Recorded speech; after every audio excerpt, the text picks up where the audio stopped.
My mother-in-law called me while I was at work and said, "How fast can you get an EpiPen to your daughter? What's wrong with my girl?" I stepped out of the conference room already knowing something terrible had happened. Sydney's voice was shaking as she explained. Nomi's 5th grade class was on their nature walk field trip in Riverside Woods. She'd eaten something at lunch and was having a severe allergic reaction. The nearest ambulance was stuck behind a jackknifed semi that had closed Route 47. The backup routes would take them 45 minutes. The school's first aid kit somehow didn't have an EpiPen even though it was required. I was already running to my car while she talked. My hands fumbled with the keys as I calculated distances. The woods were 20 minutes away if I drove normally.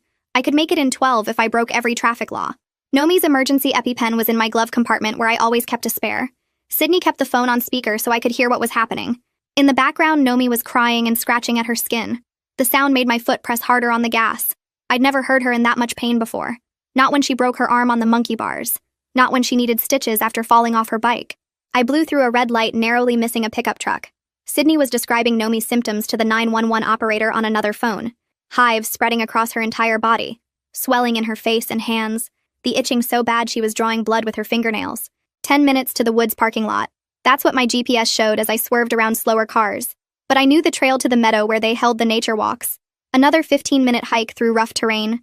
25 minutes total while my daughter's throat could be closing. Sydney's voice got more panicked. She says everything's getting blurry. She can't see right anymore.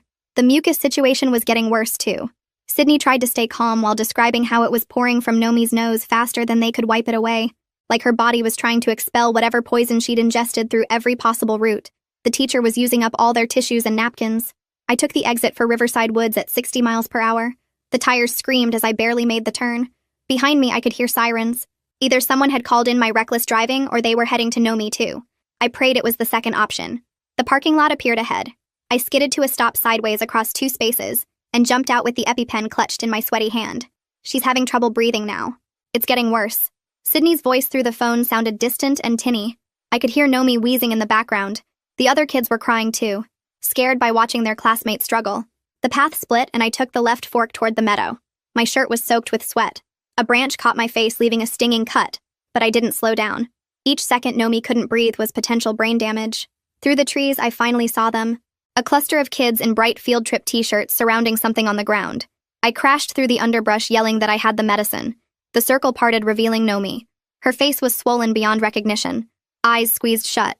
Lips blue. The wheezing had stopped, which was worse than hearing it. Sydney was on her knees holding Nomi's hand while the teacher tried to keep her airways open.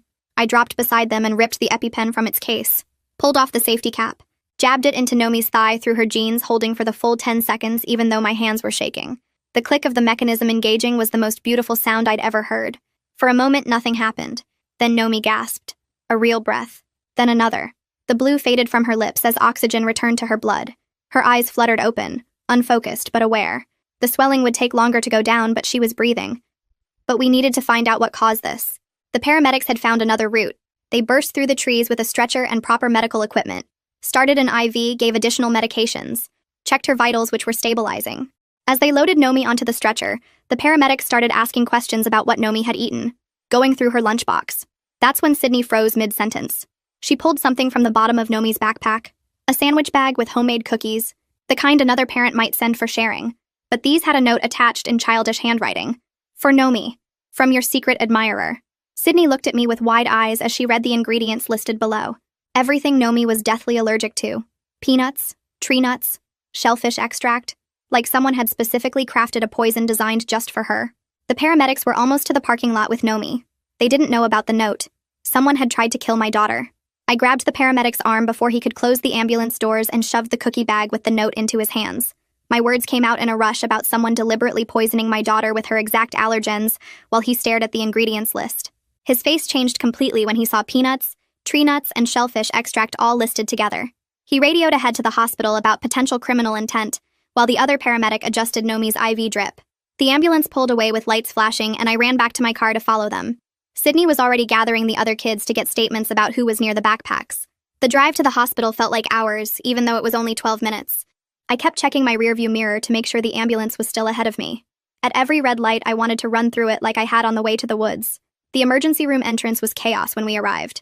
I parked illegally in the patient loading zone and ran inside, clutching the evidence bag Sydney had given me with another cookie she'd found. The triage nurse barely looked up until I said someone had tried to murder my child with allergens. That got her attention fast. She picked up the red emergency phone and called security while pointing me toward the trauma bay where they'd taken Nomi. 2 security guards appeared within 30 seconds and started taking photos of the evidence bag. The medical team had Nomi hooked up to multiple monitors with oxygen flowing and IVs in both arms. Her face was still swollen, but the blue tint was gone from her lips. Sydney burst through the doors an hour later with her phone pressed to her ear. Principal Powell was on speaker asking rapid questions about the field trip supervision and which adults had been present. We sat in the corner making a list on Sydney's notepad of every parent, volunteer, teacher, and aide who'd been on the bus or at the lunch area. Sydney remembered 6 parent volunteers, including someone named Joanna, who'd brought homemade treats for the teachers. The list grew to 15 names when we added everyone who'd helped load backpacks onto the bus that morning. Powell kept asking about insurance coverage and whether proper protocols had been followed. The ER doctor came over holding Nomi's chart, and his expression was grim. He explained her anaphylaxis was one of the worst cases he'd seen in 15 years of emergency medicine. The combination of 3 major allergens had triggered a massive systemic reaction that required multiple doses of epinephrine to stabilize. Her throat had been 90% closed when the paramedics arrived. Another 2 minutes without treatment would have caused permanent brain damage or death. She'd need continuous monitoring for at least 24 hours as her body processed the allergen overload. Secondary reactions could still occur even with the medications. My phone rang showing the school's main number. Eric Powell's voice was different when I answered, more formal and careful, like he was reading from a script. He expressed deep concern for Nomi's well-being, then immediately shifted to explaining how the parent volunteers were responsible for supervision during field trips. The school's insurance would cover medical costs, but any questions about negligence would need to go through proper channels. His tone made my skin crawl as he talked about liability waivers we'd signed at the beginning of the year. I hung up on him mid-sentence. Sydney helped me photograph the cookie bag and note from every possible angle using both our phones. The childish handwriting was clear in each shot, showing the words, "For Nomi, from your secret admirer." We emailed the photos to ourselves with timestamps, and I uploaded them to 3 different cloud services. Sydney typed out the exact wording in a document and saved multiple copies. The ingredients list was photographed separately, showing each allergen clearly listed. That evening, a woman called identifying herself as Detective Mila Torres from the police department. She'd been assigned to investigate what she called an attempted poisoning case. Her voice sounded professional and thorough as she confirmed I'd preserved all the physical evidence without contaminating it. She scheduled an interview for the next morning and gave me her direct cell number in case anything urgent came up overnight. She asked me not to post anything on social media yet that might compromise the investigation. Bethany Jensen called from her home around 8 that night, sounding shaky and upset. She started listing every parent volunteer who'd been near the backpacks during the trail setup that morning. She specifically remembered seeing an extra brown bag near Nomi's backpack, but had assumed it was overflow from another kid's lunch. The parent volunteers had been moving around freely helping kids organize their gear. Anyone could have slipped something into a backpack without being noticed. She gave me names and phone numbers for everyone she could remember being there. Later that night, I lay on the narrow bed next to Nomi's hospital bed, listening to the steady beep of her heart monitor. My mind kept replaying the desperate drive through town and the red light I'd blown through at the intersection of Main and 3rd. There was definitely a traffic camera there that would have caught my license plate. A ticket would arrive eventually, but it was the least of my worries now. Saving Nomi's life was worth any fine they wanted to throw at me. The next morning, the doctor came in with discharge papers and a detailed treatment plan. Nomi would need strict observation for 48 hours with someone awake and watching her at all times. He prescribed 6 different medications, including steroids, antihistamines, and emergency epinephrine auto-injectors. We'd need to see an allergist within the week for follow-up testing and documentation. He showed me how to recognize signs of secondary reactions, including rashes, breathing changes, or swelling. I took notes on my phone about every instruction, determined to control everything I possibly could to keep her safe. Sydney met me in the hospital cafeteria around noon, while the nurses checked Nomi's vitals upstairs. She grabbed my arm before I could even sit down and pulled me to a corner table away from other families. Her face was red and her hands shook as she pushed her phone across the table, showing me the class parent Facebook group. Parents were already posting questions about what happened on the field trip. I wanted to type out everything right then and warn every single parent that someone had tried to murder my daughter with poisoned cookies. Sydney grabbed the phone back and shoved it in her purse. She kept her voice low but firm as she explained how posting now would mess up any police investigation. The real killer could destroy evidence or create alibis if they knew we were onto them. My fists clenched so hard my nails dug into my palms. Every parent deserved to know their kids might be in danger. But Sydney kept insisting patience would help catch whoever did this. We went back and forth for 20 minutes with neither of us backing down. Finally, she pointed out that scaring the person might make them run or lawyer up before police could build a case. I hated it, but agreed to wait. That evening, Detective Torres arrived at the hospital wearing plain clothes and carrying an evidence kit. She introduced herself with a firm handshake and immediately got to work photographing the cookie bag from every angle. She put on latex gloves and carefully placed the bag and note into separate evidence bags, sealing each one and writing case numbers on the labels. Torres explained she couldn't let me contact any parents from the field trip yet since she needed to interview them without them comparing stories first. My jaw clenched, but I nodded. She gave me her business card with her cell number and promised to keep me updated. Around midnight, I dozed off in the chair next to Nomi's bed when I felt her hand squeeze mine. Her eyes were barely open and her lips were still swollen, but she was trying to talk. I leaned close to hear her whisper that she found the note taped to her backpack when they stopped for lunch at the picnic area. She remembered thinking it was weird because nobody at the school liked her that way. The words came out slow and painful through her swollen mouth. She squeezed her eyes shut, trying to remember more, but started crying from the effort. I smoothed her hair and told her to rest. The next afternoon, we finally got discharged with a plastic bag full of medications. The nurse went through each bottle explaining dosages and schedules. Steroids twice a day. Antihistamines every 6 hours. Emergency EpiPens to keep within reach at all times. I took notes on my phone and set alarms for each medication time. Before leaving, I'd already texted Sydney a list of everything in our house that might trigger another reaction. She spent the morning throwing out anything with nuts, removing scented candles, switching to fragrance-free detergent, and vacuuming every surface twice. When we got home, she'd covered Nomi's bed with fresh hypoallergenic sheets and set up a baby monitor so I could watch her from anywhere in the house. That evening, my phone buzzed with an email from Principal Powell. The subject line said, "Important message regarding yesterday's field trip." His message was 3 paragraphs of corporate speak about a medical incident during the nature walk. He asked parents to avoid speculation while the school conducted its investigation. Not one word about the attempted murder or the missing EpiPen that should have been in the first aid kit. The last line made me want to throw my phone. We take all student safety concerns seriously and are reviewing our protocols. I forwarded it to Sydney with a message about how his lawyer must have written every word. She called immediately, agreeing it was pure damage control. After Nomi fell asleep, I opened my laptop and started making a spreadsheet. First column was everyone who knew about Nomi's allergies. The list grew fast. Her teacher, the school nurse, the principal, the office staff who had her medical forms, the cafeteria workers who had her allergy alert on file. Then I remembered her 504 accommodation plan that spelled out every single thing she couldn't eat. My fingers froze over the keyboard. That document listed peanuts, tree nuts, shellfish, and 6 other allergens with detailed reaction descriptions. Anyone with access to student records would know exactly what could hurt her. The spreadsheet grew to 3 pages as I added parent volunteers, substitute teachers, and district staff. The next morning, I called the school demanding a meeting with Powell about who could access 504 plans. His secretary said he was completely booked but could maybe fit me in next week. I insisted it was urgent. She put me on hold for 5 minutes, then came back saying he'd be in district meetings for several days. I hung up and immediately drafted an email demanding the meeting within 48 hours.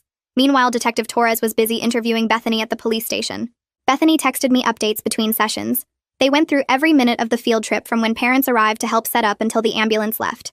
Torres wanted names and phone numbers for every adult who'd been near the backpacks. She asked about the lunch schedule, who supervised the kids, and whether anyone seemed to be watching Nomi specifically. Bethany said she'd never seen cops take something this seriously with 2 detectives and a sergeant involved. That night, I couldn't help myself and checked the class Facebook group on my phone. The posts had multiplied into dozens of theories. Some parents thought it was a prank gone wrong. Others blamed the school for not having proper medical supplies. A few posted about food allergies being overblown these days. Then I saw a private message from a mom I barely knew named Jennifer. Her message was short but made my pulse race. "Call me about volunteer background checks. Not safe to post publicly." I saved her number to call in the morning. 2 days later, the allergist's office called saying they'd had a cancellation and could see us immediately. We drove straight there with Nomi still weak but walking on her own. The allergist ran new tests and confirmed what we already knew. Nomi's reactions were life-threatening and getting worse with each exposure. She wrote a 3-page letter to the school demanding better protocols and stating that the missing EpiPen could have been fatal. She was professional but clearly furious as she explained that anaphylaxis can kill in minutes. The letter spelled out exactly what the school needed to change, including locked medication storage, mandatory training, and backup EpiPens in every building. She made copies for us, the district, and her own files in case we needed expert testimony later. 3 days later, I finally got my meeting with Powell after threatening to show up at the district office with local news cameras. His office smelled like old coffee and printer toner as I sat across from his desk watching him shuffle papers to avoid eye contact. He kept repeating the same lines about privacy laws and ongoing investigations, while his hands moved nervously between his coffee mug and a stress ball shaped like the school mascot. I pushed harder, asking who had access to Nomi's medical records, but he just shook his head and suggested I wait for the police to finish their work. His assistant knocked and entered with more files, mentioning something about pulling security footage from last week before Powell cut her off with a sharp look. I made a mental note about those cameras as I left his office, more frustrated than when I'd arrived. Detective Torres called that afternoon with her own bad news about the footage I'd just learned existed. The school's hallway cameras fed into a district server that required approval from 3 different departments to access. She'd started the paperwork but warned it could take weeks to get through all the red tape. The detective sounded as annoyed as I felt, explaining how one department needed legal review, another required IT authorization, and the third had to verify chain of custody protocols. That night, I sat at my kitchen table with my laptop drafting a Freedom of Information Act request while Nomi slept upstairs. The template I found online helped me list exactly what I wanted, including all access logs for student medical records from the past 6 months. I added requests for staff training documentation about allergy management and any emails mentioning Nomi's accommodations. My fingers typed faster as I thought about Powell's stonewalling and added requests for security footage retention policies and camera placement maps. Sydney came over the next evening after I'd filed the FOIA request, and we got into our first real fight about my approach. She paced my living room, saying I was pushing too hard and might mess up the criminal case Torres was building. I argued back that waiting meant whoever did this could destroy evidence or hurt another kid. We went back and forth for an hour with voices raised until we both sat down exhausted and agreed we wanted the same thing, just through different methods. She hugged me before leaving and said she understood my need to do something even if she worried about the consequences. The next morning, I filed a formal complaint with the district about the missing EpiPen using their online portal. The automated response promised acknowledgement within 3 business days and resolution within 30. I printed everything, including screenshots of the submission confirmation, and filed it in the growing folder labeled with Nomi's name. Detective Torres called 2 days later, saying the crime lab had processed the cookie bag and note. She explained they'd found a partial print on the inside of the baggie, but it wasn't in any database, which meant no prior arrests. The handwriting on the note showed someone trying to disguise their normal style by using their non-dominant hand. She mentioned the baggie was a common brand sold everywhere, which would make tracking purchases nearly impossible. Kitchen gloves would have prevented most prints, and whoever did this had been careful, except for that one partial. That afternoon, a notification popped up on my phone from a parent I barely knew, asking to talk privately about something important. Her message said it was about the PTA president and how student information was handled, but she didn't want to put details in writing. We agreed to meet the next morning at a coffee shop 2 towns over where nobody from the school would see us. The woman arrived 10 minutes late, looking nervous and checking over her shoulder as she sat down. She pulled out her phone and showed me photos she'd taken at the last PTA meeting when someone left their laptop open. The screen showed a spreadsheet with every student's name, grade, teacher, and detailed allergy information in color-coded columns. She explained the PTA president kept this for event planning and shared it with any parent volunteer who asked. The document lived on a shared drive that at least 8 people could access without any password protection. She'd taken pictures of multiple screens showing how anyone could download or print the entire list. Detective Torres answered on the first ring when I called her from my car after the coffee shop meeting. She took down all the details about the unsecured allergy spreadsheet and said this gave her probable cause to expand her investigation. The baggie lead wasn't completely dead either, as she'd started requesting purchase records from stores with loyalty card programs. Every major grocery chain in town would have to provide data for anyone who bought that specific brand in the past month. She admitted it was a long shot since someone smart enough to plan this probably paid cash, but she had to check every angle. 2 hours later, I was back at the allergist's office for Nomi's follow-up appointment where they ran new blood tests. The doctor's face stayed serious as she reviewed the results showing antibody levels still dangerously high from the massive exposure. She wrote another letter to the school, this time copying the superintendent and school board about their privacy failures endangering student lives. Before we left, she pulled me aside and offered to testify as an expert witness if this went to trial, saying what happened to Nomi was attempted murder using weaponized medical information. I called Powell's office right after leaving the allergist, and his secretary said he could squeeze me in before lunch. The drive to the school took 10 minutes, and I parked in the visitor spot closest to the main entrance. Powell's office smelled like coffee, and the stress sweat that comes from avoiding lawsuits. He sat behind his desk shuffling papers while I stood there waiting for him to look up. After 30 seconds of this game, I pulled out a chair and sat down hard enough to make it squeak. He finally met my eyes and started talking about district policies and privacy concerns. I cut him off and asked who handled the snack coordination for the field trip. His face got red and he mumbled something about volunteers. I leaned forward and asked again, slower this time. He opened his laptop and turned the screen toward me, showing an email chain. The PTA had managed all the field trip food stuff, and they had the full allergy spreadsheet to plan safe snacks. 3 parent volunteers ran that whole system, and their names were right there in the email signatures. I took photos of everything with my phone while Powell looked like he wanted to throw up. Torres called me an hour later saying she was heading to interview the PTA president at her house. The next morning, Torres filled me in on what she'd learned. The PTA president had shown her the shared Google Drive where they kept all the student info. 8 different parents had editing access in the past month alone. Torres was making a chart of who accessed what files and when, cross-checking it with who was at the school during key times. The spreadsheet had 0 password protection, and anyone with the link could view it. I drove to the district office that afternoon to request the hallway security footage as a concerned parent. The woman at the front desk took my request form and disappeared into a back office for 15 minutes. She came back with a lawyer who explained that all footage was part of an active investigation and couldn't be released to anyone, not even parents. My friend who worked as a paralegal helped me rewrite my FOIA request that evening, making it more specific about what records I wanted. Torres showed up at my door 2 days later looking serious. She said my public records requests and the parent interviews I'd been doing were making too much noise. The district was complaining that I might mess up the investigation. She understood my need to find answers but asked me to step back and let her do her job. I agreed to stop the interviews but kept writing down everything I remembered in a notebook I hid in my bedroom closet. The forensics report arrived at the station 3 days after that. Torres called to tell me they'd found a partial fingerprint on the inside of the cookie bag, but it wasn't in any criminal database. There was also a weird smear pattern on the plastic that suggested someone had pulled off a glove too fast and left a mark. The print was good enough to match if they found a suspect, but useless for finding one. Torres spent the next week getting a judge to sign subpoenas for 3 different grocery stores. She wanted their loyalty card data for anyone who bought that specific brand of plastic bags and any nut flowers in the 2 weeks before the field trip.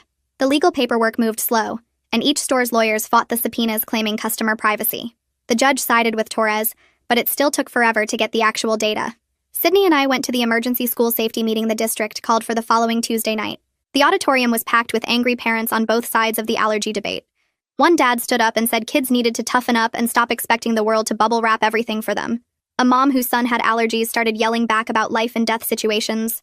The whole room exploded into shouting matches with people pointing fingers and calling each other helicopter parents or child endangerers. The principal had to call security to calm things down. The superintendent took the microphone and announced new policies before anyone could start arguing again. Every school building would get EpiPen stations in the nurse's office, main office, and cafeteria. All staff would have to complete quarterly training on recognizing and treating allergic reactions. The teachers' union rep stood up and said they'd been asking for this for 3 years after 2 previous close calls with other kids. The meeting ended with parents still grumbling but at least not screaming at each other. That week, Nomi started waking up screaming about food trying to hurt her. She wouldn't eat anything unless she watched me make it from ingredients she could see. Even sealed packages made her panic. I'd find her in the kitchen at 2 a.m. checking expiration dates on everything in the pantry. Her regular doctor said this was beyond normal recovery and gave us a referral to a child therapist who specialized in medical trauma. The therapist's first available appointment was 2 weeks out, but she put us on a cancellation list. Torres called on a Friday afternoon with her voice sounding different, excited but trying to stay professional. The loyalty card data had finally come through and showed something huge. A woman named Joanna Guthrie had bought almond flour, cashew flour, and the exact brand of sandwich bags 3 days before the field trip.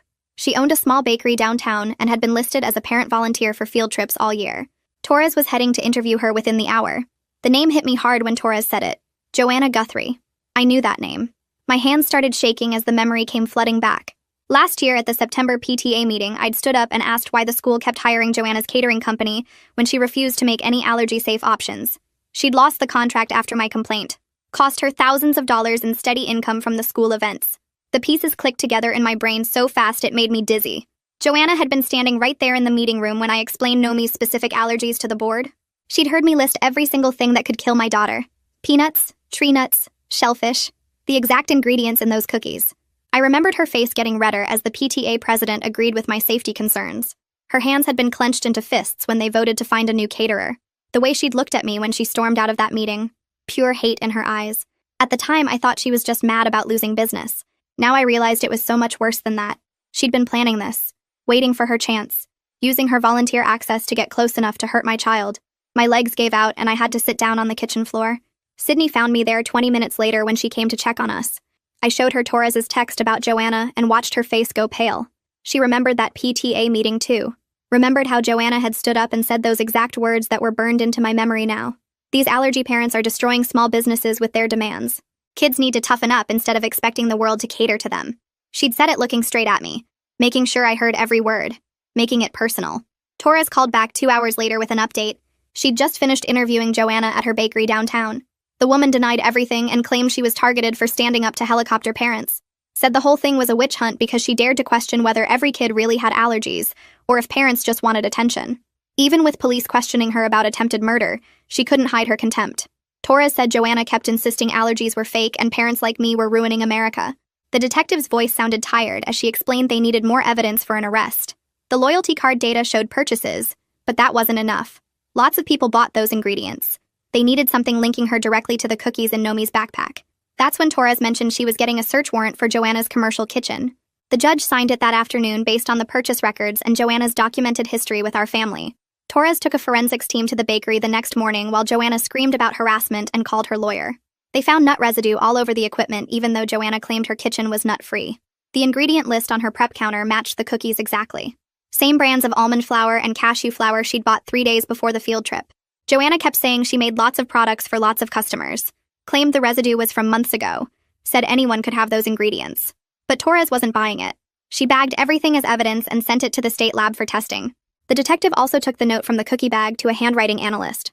Someone had found Joanna's kid's Instagram account where she posted pictures from the school craft projects. The analyst compared the writing on those projects to the note. There were similarities in how certain letters were formed, the way the lowercase a's had that little tail, how the capital F in for Nomi curved at the top. But handwriting analysis wasn't exact science. The expert could only say it was possible the same person wrote both. Not enough for court, but another piece of the puzzle. Torres kept digging, and that's when she found the email. 2 weeks before the field trip, Joanna had emailed the PTA president asking for the complete allergy list for all students. Claimed she wanted to develop what she called inclusive recipes that everyone could enjoy. The PTA president had sent her the spreadsheet thinking she was trying to help. Instead, she'd used it to craft the perfect weapon against my daughter. The premeditation was right there in black and white. She'd been planning this for 2 weeks, researching exactly what would hurt Nomi the most. Sydney came over that night and found me surrounded by printouts of everything Torres had shared. I'd been up for 36 hours straight researching Joanna's business, her social media, anything that could help the case. Sydney sat down across from me and said we needed to talk. She was worried about me. Said I was losing myself in anger instead of focusing on helping Nomi heal. We got into our worst fight ever right there in my living room. I kept saying Joanna needed to pay for what she did. Sydney kept saying Nomi needed her mom present and stable, not consumed by revenge. We were both crying and yelling. She was right, though. I was letting my rage take over everything, barely sleeping, not eating, spending every minute thinking about ways to make Joanna suffer. Meanwhile, Nomi was having nightmares and needed me to be there for her, not lost in my own anger. The next day, Torres called with news about the charges. District Attorney Silas Cobb was reviewing the case and trying to decide between attempted murder and reckless endangerment. The difference was huge. Attempted murder could mean decades in prison. Reckless endangerment might just be probation. Cobb said proving intent to kill versus intent to harm was the challenge. He needed more evidence that Joanna specifically wanted Nomi dead, rather than just sick. Torres was frustrated but said this was how the system worked. Meanwhile, the school district had started their own investigation. They placed both the nurse and Bethany under administrative review for the EpiPen failure. Bethany called me crying because she'd just been following the protocol she was taught. She thought the nurse always had the emergency supplies. Never knew she was supposed to check herself. The union lawyers got involved immediately. Said the district was scapegoating teachers for their own systemic failures. It was turning into a mess with everyone pointing fingers at everyone else. 3 days later, a traffic citation showed up in my mail. $450 for running the red light on my way to save Nomi. There was a photo from the traffic camera showing my car flying through the intersection. The court date was set for 6 weeks out. I actually laughed when I opened it. Gladly would have paid 10 times that amount. Running that light had saved precious minutes that kept my daughter alive. Worth every penny of the fine and then some. 2 weeks later, we were sitting in the therapist's office watching Nomi work with colored blocks on the floor. The therapist had been asking her about the field trip for 20 minutes when Nomi suddenly stopped moving the blocks and looked up. She remembered something important. The note with the cookies was already taped to her backpack when they got on the bus that morning. She'd seen it when she put her water bottle in the side pocket, but thought it was from me. The therapist wrote this down while I felt my stomach drop. This meant Joanna must have put it there during the morning chaos at the school when parents were dropping kids off for the field trip. The therapist asked more questions, and Nomi remembered seeing Joanna near the backpack area helping organize lunches. My hands were shaking as I texted this information to Detective Torres right there in the session. Torres called me back within an hour saying this was exactly what she needed. The timeline now showed clear premeditation and opportunity. She was getting an arrest warrant for Joanna that afternoon. I watched from my car across the street as 2 police cars pulled up to Joanna's house at dinner time. They knocked and waited while neighbors started coming out to watch. Joanna opened the door wearing an apron like she'd been cooking. The officers explained the charges while she stood there shaking her head. They turned her around and put handcuffs on her wrists right there on her porch. Her teenage son was filming everything on his phone from the doorway. The whole neighborhood was watching as they put her in the back of the patrol car. By morning, the arrest was all over our local Facebook groups. Some parents were calling her a monster who tried to murder a child. Others were saying it was probably an accident and everyone was overreacting about allergies like always. The comments got so nasty the moderators had to lock the threads. Joanna posted bail within 6 hours for $50,000. Her bakery stayed open the whole time with her employees running it. She hired Curtis Hodges, who was known for defending controversial cases. He immediately started posting on social media about cancel culture destroying small business owners. His press releases talked about helicopter parents who've lost perspective on childhood resilience. He said kids today are too sheltered and one mistake shouldn't ruin someone's life. Reading his statements made me physically sick. I had to close my laptop and walk away before I threw it against the wall. Sydney came over and found me pacing in the backyard trying to calm down. Meanwhile, Nomi's therapy sessions continued twice a week. The therapist started with breathing exercises to help with the panic attacks she'd been having. They practiced counting breaths and using a special stuffed animal that Nomi could squeeze when she felt scared. After 3 sessions, they moved on to food exposure. The therapist had Nomi look at pictures of different foods first. Then they brought sealed packages of safe foods into the room. Nomi would practice touching the packages while doing her breathing. One day, the therapist opened a package of plain crackers that were completely safe. Nomi's whole body was shaking as she watched. The therapist ate one first to show they were okay. Then she asked if Nomi wanted to try. It took 15 minutes of breathing exercises before Nomi could pick up the cracker. Her hand was trembling so hard she almost dropped it. She took the tiniest bite possible and started crying immediately. Not from pain, but from fear. I was watching through the window and had tears running down my face too. She was so brave trying to eat again after what happened. Each session got a little easier, but progress was slow. Some days she could eat a whole cracker. Other days she couldn't even look at food without panicking. The therapist said this was normal for trauma recovery. I started researching lawyers who specialized in suing school districts. Adriana Franco came highly recommended by 3 different parents who'd fought the district before. Her office was downtown in a building full of law firms. She listened to our whole story without interrupting once. Then she pulled out a legal pad and started writing. The district had multiple failures, she said. Missing EpiPen, privacy breach with the allergy list, inadequate supervision during the field trip, failure to train staff properly. She thought we had a strong case for negligence, but she warned that the district would fight hard to limit their liability. They had good lawyers and deep pockets from insurance. It could take years to resolve, and they'd try to blame everyone except themselves.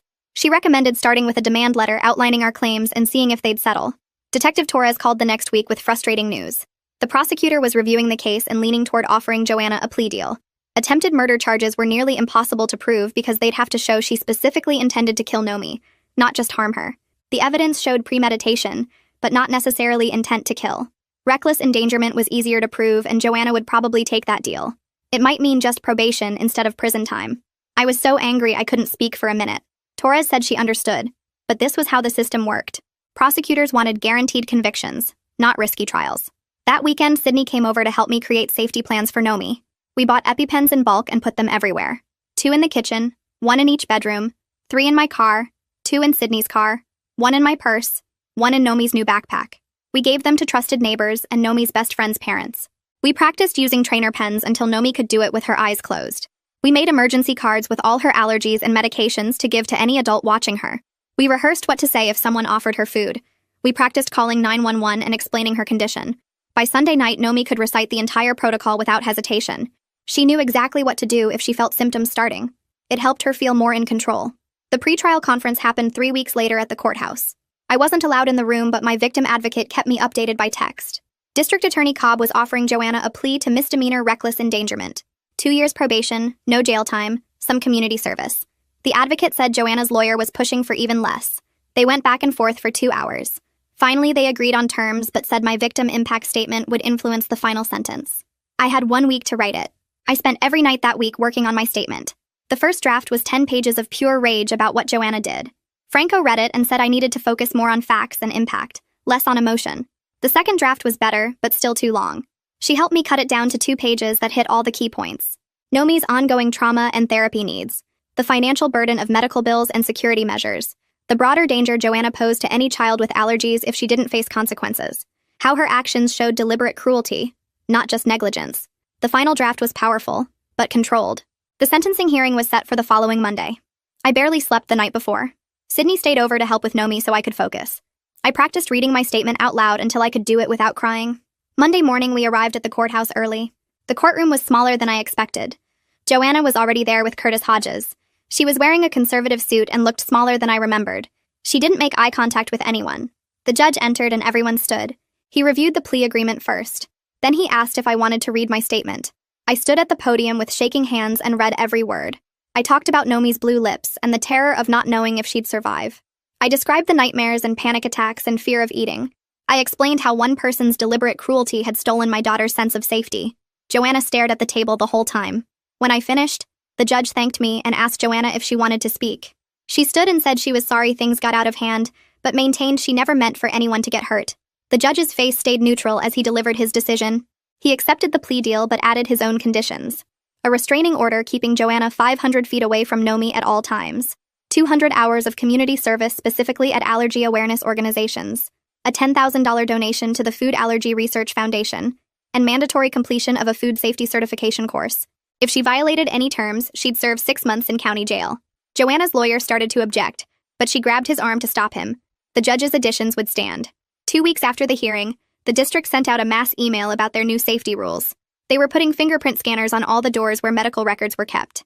Every building would have special locked boxes with EpiPens in the main office, cafeteria, gym, and playground. All teachers and staff had to do allergy training 4 times a year instead of just once. The email sounded like they were proud of these changes, but I kept thinking about how Nomi almost died before they cared. Franco called me the next morning about starting settlement talks with the district. She'd already sent them our demands for ongoing therapy costs, regular doctor visits to check Nomi's allergies, and the right to review their safety rules every 3 months. The district's lawyer offered $75,000 to make everything go away. Franco told them we weren't interested in just money. We wanted real support for Nomi's recovery. They went back and forth for days while I tried to focus on normal life. The traffic court date came up faster than expected. I stood in front of the judge holding the police report about my speeding that day. He read through my explanation about racing to save Nomi from the allergic reaction. The prosecutor wanted the full $450 fine plus points on my license. I explained how the school didn't have an EpiPen and the ambulance was stuck behind an accident. The judge looked at the hospital records showing when Nomi arrived and when I gave her the medicine.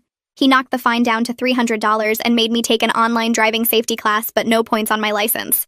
4 months of therapy sessions passed before Nomi felt ready to go back to the school. The therapist helped her practice breathing exercises and worked through her fear of eating anything she didn't watch me make. We set up a plan where she'd only go for morning classes at first with an aide who carried 2 EpiPens and knew exactly what to do. That first day back, I sat in the parking lot for the whole 4 hours ready to run in if needed. When she came out at lunch with a huge smile from seeing her friends, I finally let myself breathe normally. The school announced they were hosting an allergy education night the following week. Our allergist agreed to lead it and explain how serious food allergies really were. I expected maybe 10 parents to show up, but the auditorium was half full. Parents who used to roll their eyes when I mentioned Nomi's allergies were asking real questions about cross-contamination and how to read labels. One dad even apologized for bringing peanut butter cookies to the bake sale last year without thinking. The whole mood in the community was shifting from seeing allergies as helicopter parent nonsense to understanding they were real medical conditions. Franco finally got the district to agree on settlement terms after 3 months of negotiations. They'd pay $50,000 plus cover Nomi's therapy for the next 10 years. We also got quarterly meetings where we could review and suggest changes to their allergy rules. Most importantly, Franco made sure we could still talk publicly about what happened instead of signing some silence agreement. The check would help with medical bills, but the ongoing support mattered more. 6 months after that terrible day in the woods, one of Nomi's classmates had a birthday party at the park. I watched from a picnic table 20 feet away as she played tag and laughed with her friends. Her emergency medicine stayed in my pocket where I could reach it in seconds. She looked so normal and happy, but I knew the fear would never completely leave either of us. Seeing her run around without that haunted look in her eyes reminded me why we fought so hard. She'd won back her childhood even if we couldn't forget what almost got stolen from her. The district asked me to join their new parent safety committee after everything settled. We met once a month to write better rules for handling medical emergencies and keeping student health information secure. Other districts started asking for copies of what we created. Within a year, our protocols became the model for the whole state's education department. What Joanna tried to do to my daughter ended up protecting thousands of kids with allergies across the state. Sometimes the worst moments lead to the biggest changes. Thanks for hanging in there with me through all the questioning and wondering. Really enjoyed exploring these moments right alongside you all. Subscribe for more content like this.